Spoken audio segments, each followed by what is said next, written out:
So I want to immediately get started with this question. Why do some students hate learning English?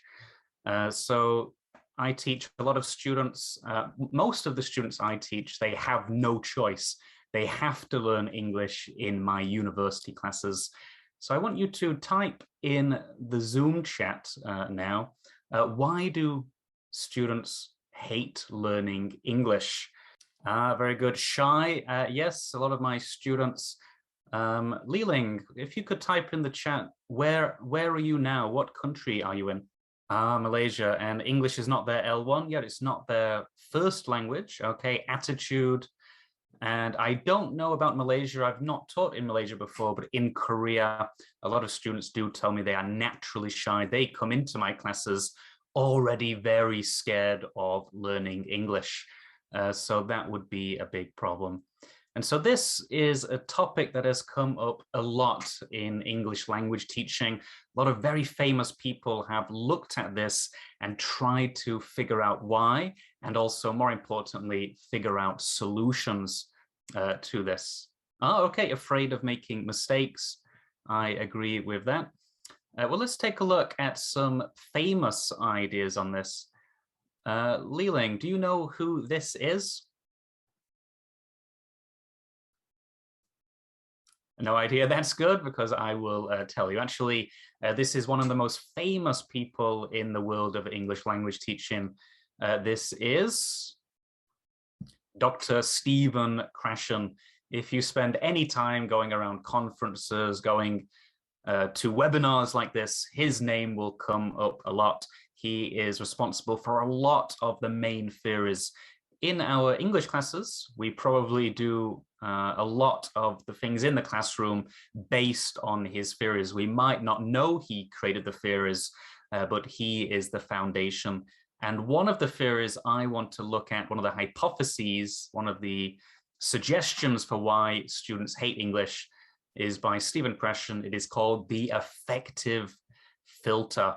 The affective filter, very important for helping our students. And if we look in the dictionary of what affective means, this is the easiest way to describe it. I looked at this a few days ago. Type in affective, this is what come up. The affective filter relates to moods, feelings, and attitudes. And I saw, Leeling, you wrote attitude in there, so that's perfect. Moods, feelings, and attitudes.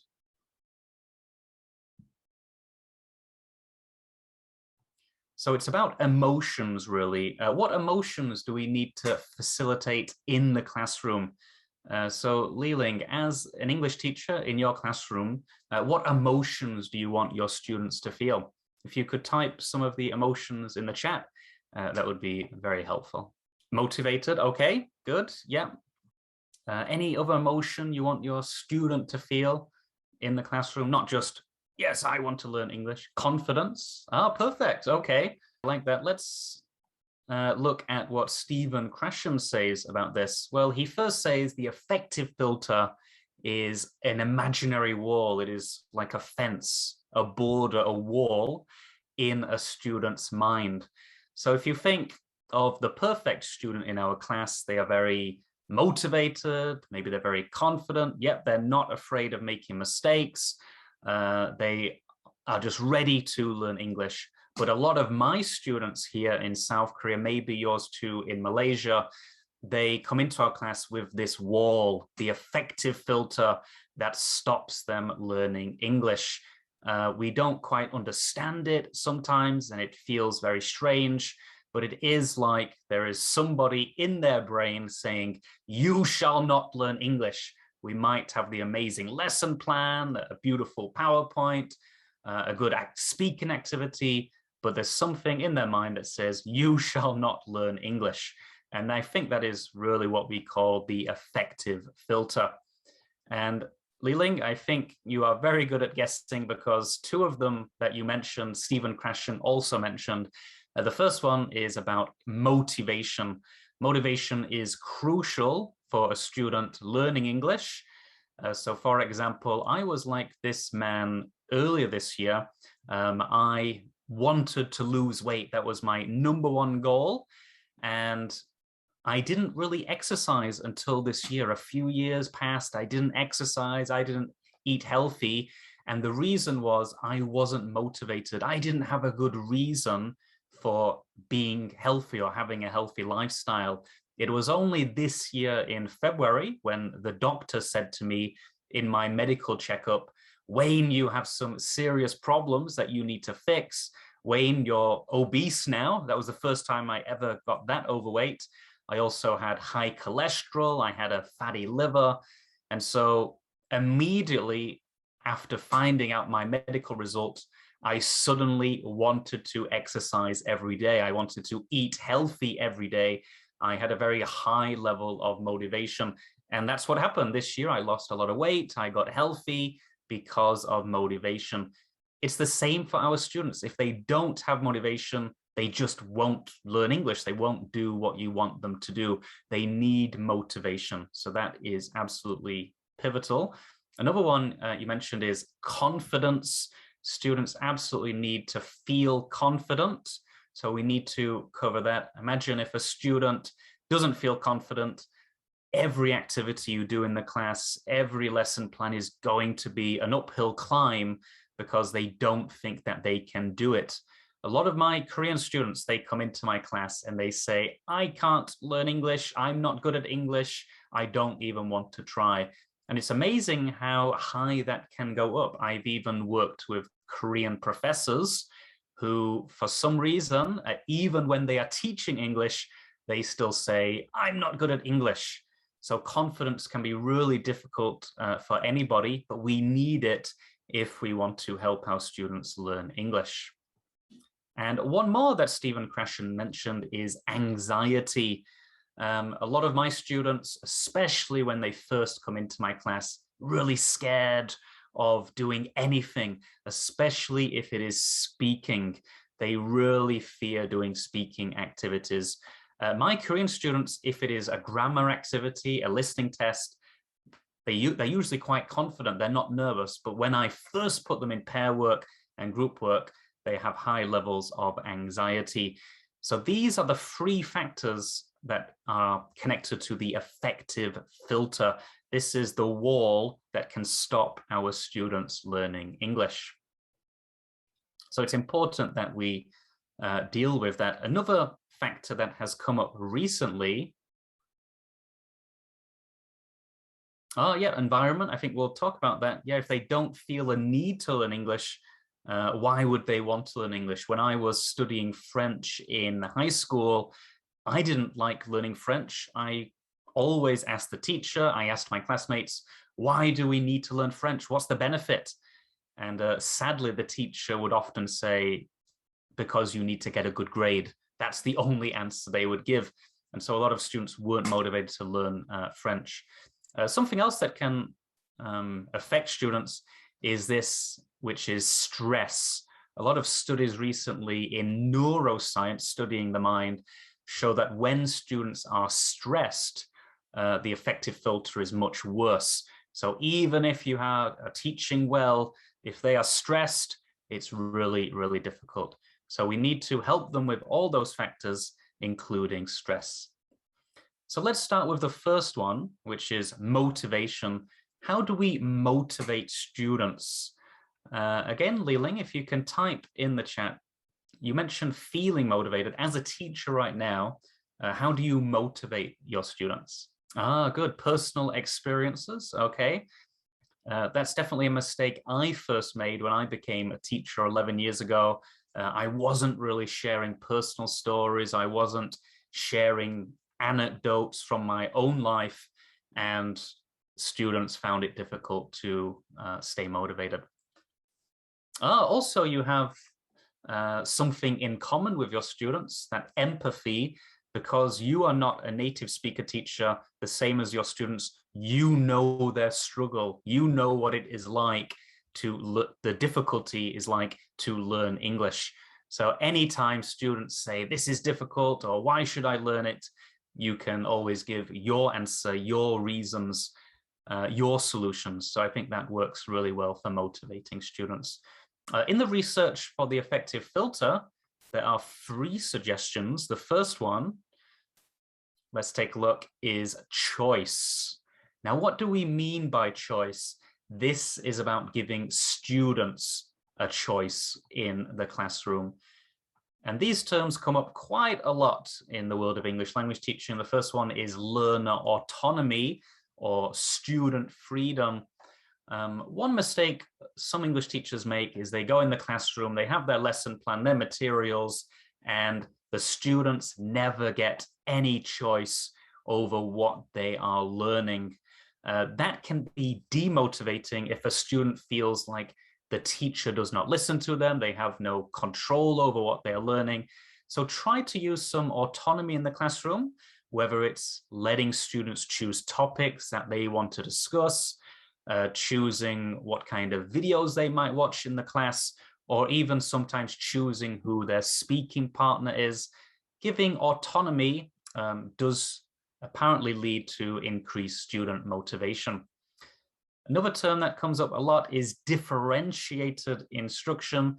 So as teachers, we know that students are all different. They have different personalities. And if you're like me, often students also have different levels of English.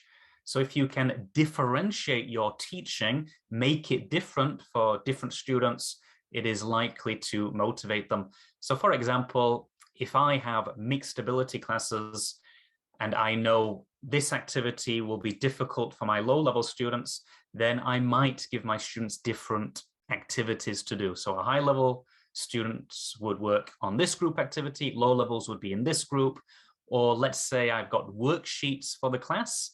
I can create a little bit like a video game, hard difficulty, medium difficulty, and easy difficulty materials for my students. So I won't go into that a lot here, but differentiated instruction can also be very motivating.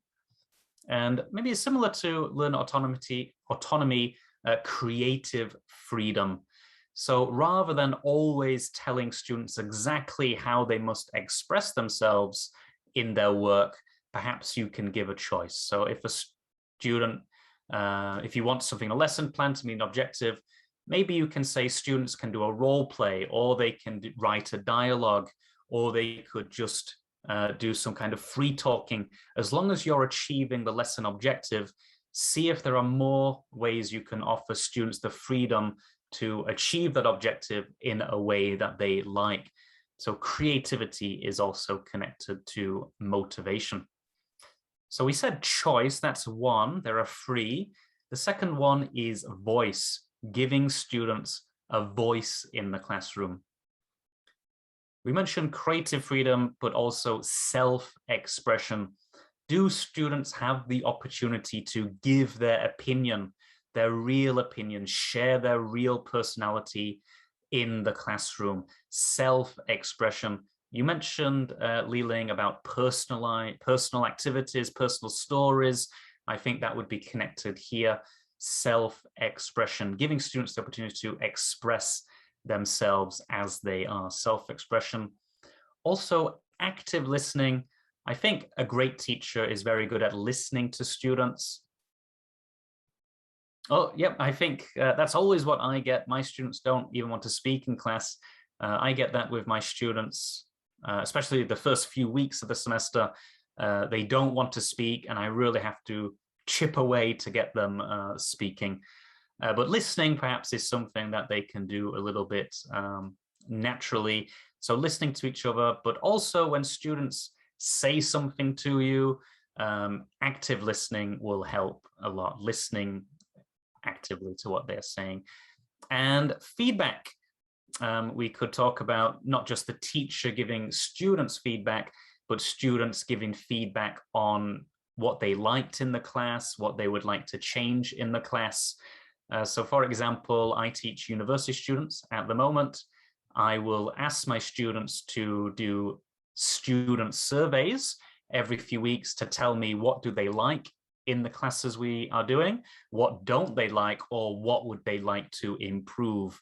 So feedback from students can also be motivating, can also help lower the affective filter. So we mentioned choice, voice. There is one more, and this has been touched on already, relevance. So is the class relevant to the students? Personalized instruction. So a mistake we sometimes make as teachers is we only do what is in the textbook. Now, in my university, where I teach here in South Korea, I'm given a textbook, and if I only do what is in the textbook, it will not be very interesting for my students. My students have a particular number of interests. Usually, they love video games. They love K-pop, Korean pop music. They love to talk about things like that. If I just do what is in the textbook, it doesn't always match. So I always spend a lot of time preparing materials, preparing activities I know will be interesting to them personally. I remember teaching a student 10 years ago, 11 years ago now. He was about 8 years old. He was not motivated in my class. He did not want to study English. And then after a few classes, he mentioned reptiles. And I remembered that. And so then in the next class, future classes, I would mention reptiles or dinosaurs. I would give some story. I would sometimes do activities involving reptiles. And it was amazing how this 8-year-old student went from not wanting to learn English to suddenly being one of the best students in the class. The only thing I did differently is I started mentioning something he loves, which was dinosaurs and reptiles. So personalized instruction. This was mentioned earlier as well, practical application.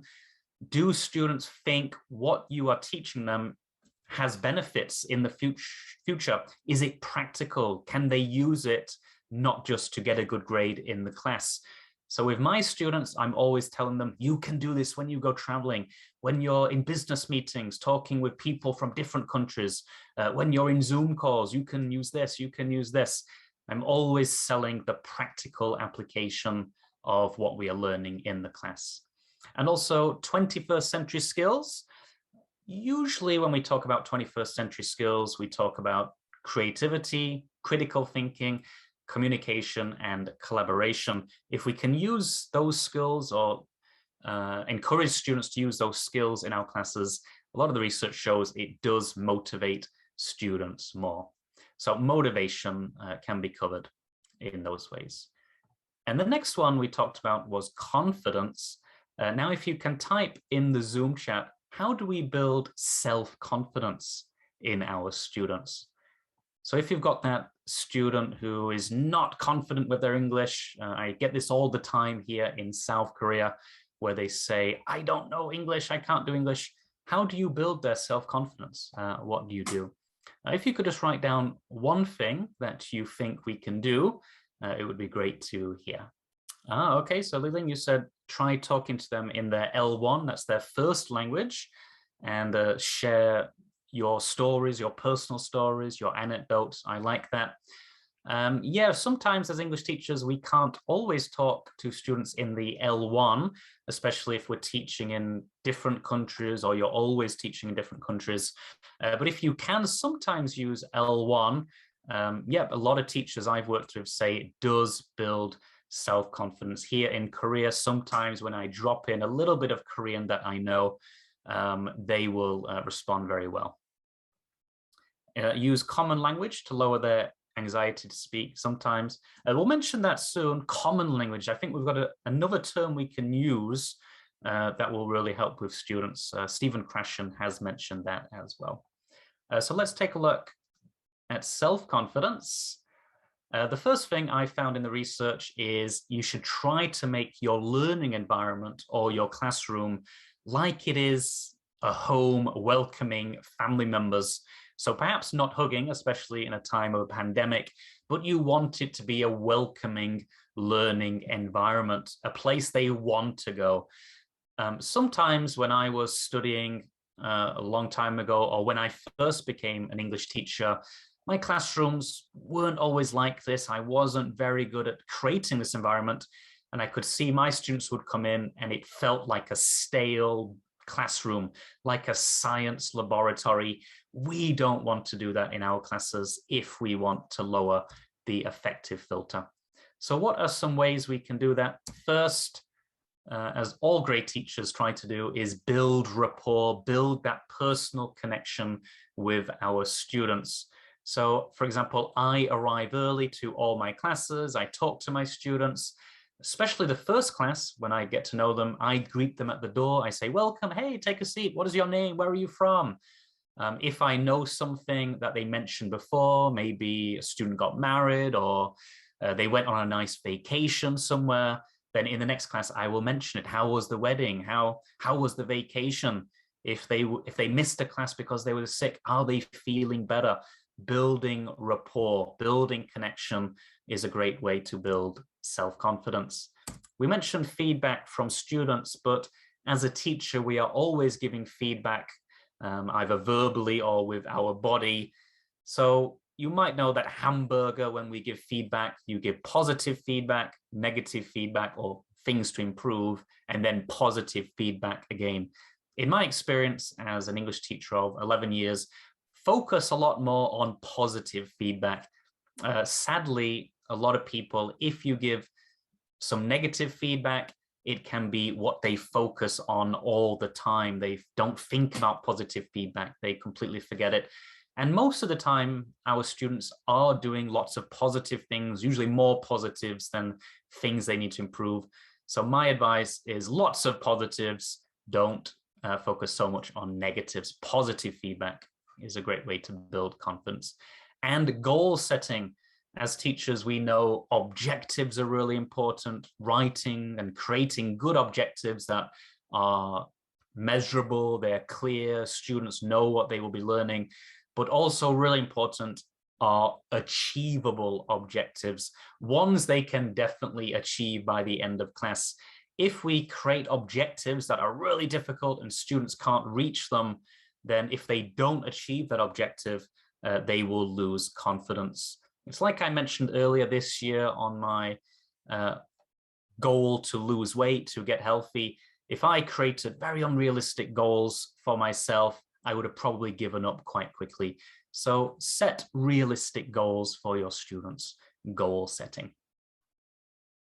And the last area Stephen Krashen mentioned is anxiety, being scared of speaking, scared of learning English, scared of you as an English teacher, perhaps. How do we overcome anxiety, or how do we help students overcome anxiety or fear of studying English? If you could mention at least one thing in the chat, that would help me a lot. What do you do if you have those shy students, those scared students? What do you do to help them?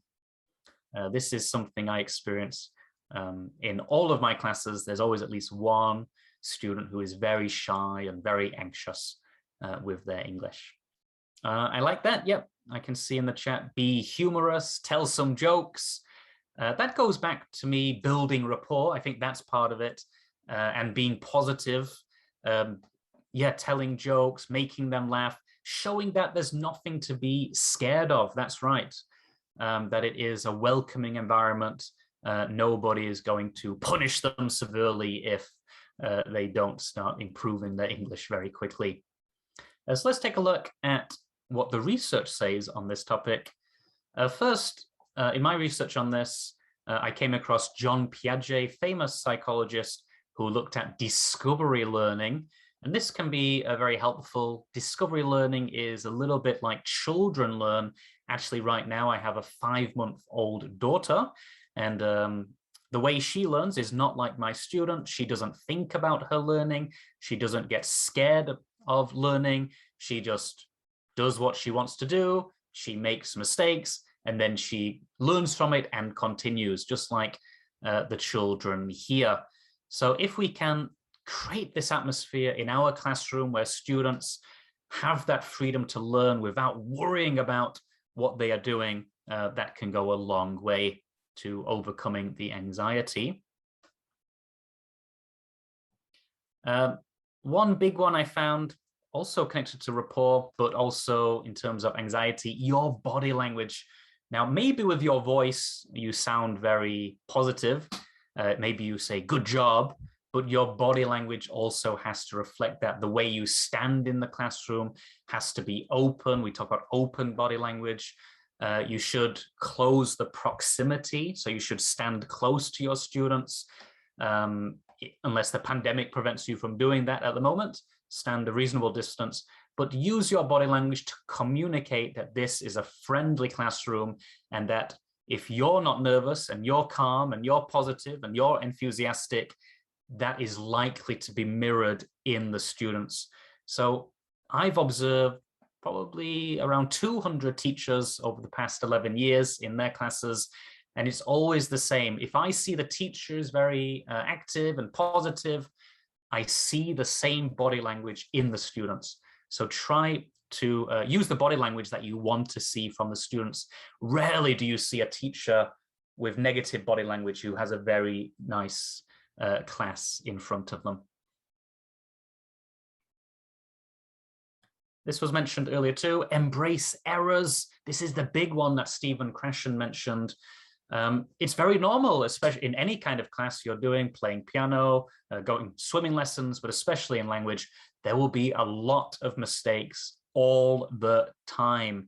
If your students are trying to be perfect, wow, they will always be nervous. So that's something I always tell my students. Mistakes are an important part of the process of learning language. It's part of the learning journey. So if you make a mistake, don't beat yourself up in the classroom. When students make mistakes, don't dwell on them, don't focus on them. Perhaps if you're teaching a writing class, like writing resumes, cover letters, it's more important to have accuracy. But when it comes to our general English classes, especially speaking or conversation classes, don't focus on the errors, embrace them, let students know it is normal. Connected to that is the growth mindset. I try to encourage this in all my classes. In psychology, usually they talk about two mindsets, the growth mindset and the fixed mindset. The fixed mindset is one we don't want our students to have. This is the one where students now, if they have low-level English, they think it is fixed. They cannot improve. They think it's too difficult. It's impossible. It's something that they cannot overcome just by learning. We should do that with a growth mindset. We should encourage our students to believe that if they work hard, if they make mistakes and learn from them, that they can grow and become a higher level at English. Good. I see in the chat there about online classes. If I've been teaching on Zoom a lot because of the pandemic, and we mentioned body language, if you want students to mirror it. This depends on your school. So for example, at my university where I teach now, the professor or the teacher has a choice. They can tell students they must use their cameras, or it's up to them. They can offer students the choice. Most of the teachers where I'm teaching, they create the rule, it's part of their grade that they have to use their camera. If you're not using your camera, or you don't want students to feel like they have to use it no matter what, then my advice would be, at least you as a teacher, you can show the body language that you want. So for example, I don't know how well you can see my body language, but I at least show my hands, I show my body language, I'm leaning in, trying to show some enthusiasm when I'm teaching. If you're kind of just showing your face or you're crossing your arms, that would probably be mirrored in your students as well. But that was a good point about online classes. And the last one here is the big one that Stephen, they can see you, that's perfect. Yeah, some teachers I know, they don't use their cameras, and then it's kind of like a radio show. I think students have to see the teacher. The next one is comprehensible input. Recently, I made a video course on a lot of this information, and I want to show you a video clip from that now, because there's a very interesting study done on the benefits of comprehensible input. If you don't know what this is yet, don't worry. You will see this in the video clip. So let me just check. Yep, sound should be no problem. So I'll play this video clip. If it is too loud, I don't know how the sound will be through Zoom. Feel free to adjust your volume. So the video clip is a few minutes long. Here we go. One famous study connected to the affective filter hypothesis was a study on A Clockwork Orange. You might know this is a famous book written by Anthony Burgess, and it was later adapted into a very famous movie by Stanley Kubrick. And as you might know, in this book, there are a lot of words that nobody knows the meaning of, because Anthony Burgess, he created a language that he wanted to use in the book of the characters, because he wanted to sound like it was in a different world, a dystopian future. And a very interesting study was done on this. Participants in the study were asked to read A Clockwork Orange. Now, in the regular editions of A Clockwork Orange, the book, there are dictionaries where you can refer and check the vocabulary of all these words that you don't know the meaning of. But in this study, they said, no, forget the dictionary, just give them the book. Don't tell them the meaning of this strange, foreign, newly created vocabulary, and then test them afterwards to see how much they learned just by reading, not reading the dictionary, just by reading the book, and these words they don't know are in the book. So the participants read the book without this dictionary, and then after the study, they did vocabulary tests. And this was really amazing. The researchers found that an average of 76% of the words were understood by the participants. They were not formally taught these words. There was no reference to the dictionary. Just by reading this English book that contained these strange words, they could work out 76%. They acquired those words without any conscious thought whatsoever. It seemed to be happening subconsciously. And so what researchers concluded was that if you give enough comprehensible input, which was most of the book is in English, but it does contain this strange vocabulary as well, if they comprehend enough, then they will also understand. Another conclusion came from that, which was it wasn't just comprehensible input, it was compelling. A Clockwork Orange is a great book. Most people who read it would be very interested. It's one of those page turners where you can't stop, put it down, you can't stop reading.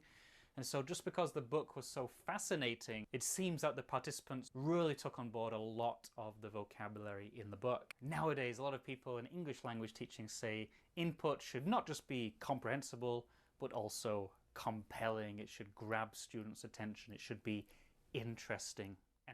So I don't know if you quite got that there, but yes, Stephen Krashen, he talks about comprehensible input. So this means it's really important for lowering the affective filter, especially if they are nervous, if students have anxiety. We have to make sure it is at the right level. Comprehensible means students can understand enough of what's happening in the class that it's likely to give them motivation. And if they understand enough, then things they don't understand, they will learn as well. So we saw in that study, A Clockwork Orange, in the book, lots of vocabulary that is brand new, people don't know it. They understood it just because they knew the English words that were around it. So comprehensible input, this is one of the most famous terms that came from Stephen Krashen. Also, one thing that's been added is compelling input. So you must also make it interesting. So if you want students to be motivated, to be confident, and not to be too shy, then make the materials, make your lessons things they can understand and also things that are interesting. So we looked at the affective filter there by Stephen Krashen. And really, as I said, the affective filter is about motivation, it's about confidence, and it is about anxiety. If you liked the information, if you want to learn more on Stephen Krashen or learn more about these theories, actually this is from a course called Content-Based Language Teaching. Takes about 8 hours to finish the course, and you can see there, this is just one of the hypotheses. I highly recommend looking into all of the hypotheses, the ideas from Stephen Krashen, because they can really help you with your English classes. So yeah, also in that course, we looked at CLIL, Content and Language Integrated Learning, which really helps students overcome their anxiety. It's motivating. Now, most of my English classes that I teach content-based, because I found it to be much, much better than teaching our regular style classes where we say, here's today's grammar, here's today's vocabulary. So I highly recommend content-based teaching. So that's brought an end to this webinar. If you like that, thank you very much. I was Wayne Finley.